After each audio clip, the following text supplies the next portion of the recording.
Hi guys! It's me again, Lenny. It's another day and another gawain na naman. So, 1 month na po nakakalipas mula nung naging matagumpay ang aking second surgery. Yung first surgery na ginawa kasi sa akin ni Doc, sinusubukan niya na maibaba yung impacted tooth ko, kaso nga lang masyadong matibay ang kapit nito. Plus, nakabaliktad pa yung posisyon ng impacted tooth ko. Kaya, medyo komplikado talaga. And bago kami dumako sa second surgery, nagpalipas muna kami ng 5 months. And guys, makikita nyo naman na halos maganda na yung alignment ng mga ngipin ko sa taas at saka sa baba. So, yung isang ngipin ko po dyan ay temporary lang po yan para naman kahit paano ay nakaka-smile ako ng maayos. At kapag natapos na yung second surgery, saka namin i-discuss kung ano nga ba yung mga susunod namin gagawin. And ayan guys, sinabutan na rin kami ng traffic papunta sa clinic ni Doc. And after 1.5 hours ay nakarating na rin kami sa aming destinasyon. Pero bago yon ay mag-aalmusal muna kami.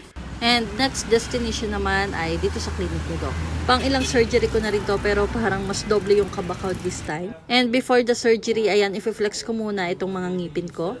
So, ganito po ang itsura niya sa taas at saka sa baba. So, ayan, finally ay magi-start na po si Doc at nilalagyan na po niya ako ng anesthesia. And yes po, gising po ako niyan habang ginagawa yan ni Doc. At nung tumalab na nga po yung anesthesia, ayan, nagi-start na si Doc. And guys, to be honest, ang masasabi ko lang talaga ay hindi ako pinabayaan ni Doc at hindi niya ako iniwan sa laban na to. Super hands-on talaga niya at napakagaan ng kamay. Pero syempre kapag nawawala na yung talab ng anesthesia ay medyo nararamdaman ko na yung pain.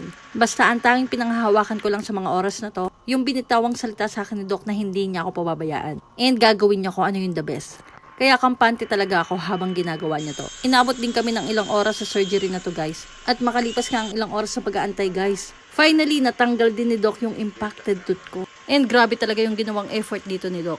At sa pagkakaalala ko, malaki tong impacted tooth ko. Kaya minabuti ni Doc na hatiin to sa gitna.